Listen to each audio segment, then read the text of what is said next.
వాళ్ళకు కనీసం ఉద్యోగము హాస్పిటల్ అయితేను వాళ్ళు విదేశాలకు బాధ్యతలు వాళ్ళే.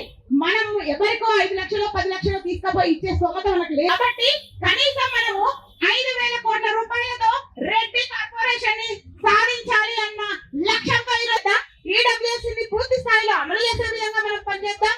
ఇంతకుముందు నెక్స్ట్ సభకి మొత్తం కూడా ఇందిరా పార్క్ దద్దరి నిజంగా కూడా ఈ కార్యక్రమం చేయాలి అన్న ఒక ఆలోచన, ఒక మంచి ఆలోచనతో మనకు పెద్దలు ఉన్నారు. హరినాథ్ రెడ్డి గారు అయితే, అప్పం రామరెడ్డి గారు అయితే, ప్రతి ఒక్కరికి కూడా ఇక్కడికి వచ్చేసిన ప్రతి ఒక్కరికి కూడా నేను ధన్యవాదాలు తెలియజేసుకుంటున్నాను. Thank you. నిరసన దీక్ష నిర్వహిస్తున్నాం. ఎందుకంటే అనేక సంవత్సరాల పోరాటాల ఫలితంగా గత ప్రభుత్వం రెడ్డి కార్పొరేషను ఇస్తానని మేనిఫెస్టోలో పెట్టి కాలయాపన చేసి రెడ్డి కార్పొరేషను ఇవ్వలేదు. దానికి అనేక సార్లు విజ్ఞప్తులు చేసినాం, ధర్నాలు చేసినాం, అసెంబ్లీ ముట్టడి లాంటి కార్యక్రమాలు చేసినాం. ఎన్ని చేసినప్పటికీ కూడా ఆ ప్రభుత్వం నిమ్మకు నీరెత్తినట్టు ఉంది. మేము రెడ్లంతా ఏకమై మా హక్కుల సాధన కొరకు ఉద్యమించడం జరిగింది.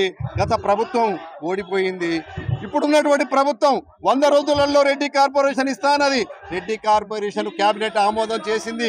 కానీ నేటి వరకు ఒక్క రూపాయి కూడా దానికి కేటాయించలేదు. అందుకని మేమేమంటున్నామంటే నిధులు కేటాయించాలి, పాలక వర్గాన్ని ఏర్పాటు చేయాలి. కాబట్టి దాని కొరకు నిరసనగా ఈరోజు దీక్ష చేపట్టడం అనేది జరిగింది. అట్లాగే ఈడబ్ల్యూఎస్ విషయంలో రాజ్యాంగాన్ని సవరించి కేంద్ర ప్రభుత్వం 2019లో ఈడబ్ల్యూఎస్ అగ్రకుల పేదలకు 10% రిజర్వేషన్లు కల్పించారు.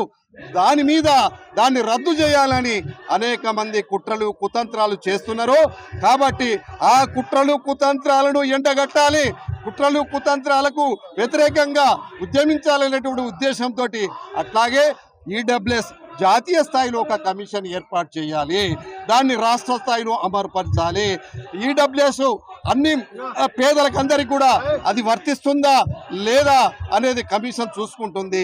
అట్లాగే ఒక ప్రొటెక్షన్ కొరకు ఓసీలలో ఉన్నటువంటి రెడ్డి, వెల్మ, వైశ్య, బ్రాహ్మణ, కమ్మ, మార్వాడి అందరికీ హక్కుల కొరకు ఆ యొక్క ఈడబ్ల్యూఎస్ జాతీయ కమిషన్ కూడా ఉపయోగపడుతుంది అనేటువంటి ఒక ఉద్దేశంతో ఈ రోజున ఈ యొక్క జాతీయ కమిషన్ ఏర్పాటు చేయాలనేటువంటి కూడా మా ప్రధానమైనటువంటి డిమాండ్ ఉన్నది. అట్లాగే విద్యా అవకాశాలలో కూడా, విద్యా ఉద్యోగ అవకాశాలలో మా ఓసీలందరికీ కూడా, ఓసీలలో ఉన్నటువంటి విద్యార్థులందరూ కూడా న్యాయంగా జరగాలని చెప్పి, ఎందుకంటే ఒక పంతులు ఉద్యోగం రావాలంటే టెట్ అనేటువంటి పద్ధతిని ఏర్పాటు చేశారు. ఆ టెట్ లోపల ఓసీలకు 90% మార్కులు, మిగతా వారికి తక్కువ మార్కులు అనేటువంటి ఒక పద్ధతిని ప్రవేశపెట్టారు. 45 మార్కులు వచ్చినా 60 మార్కులు వచ్చినా ఎలిజిబుల్ అంటున్నారు. మాకు మాత్రం 90% అంటున్నారు. ఇది చాలా అన్యాయము.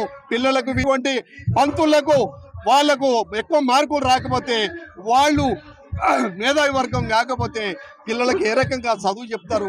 అందుకనే మా యొక్క మార్కులు కూడా 90% నుంచి 75%కి తగ్గించాలనేటువంటి ఒక దాన్ని కూడా ఈ పోరాటంలో ఒక భాగంగానే మేము చెప్పడం అనేటువంటిది జరుగుతుంది.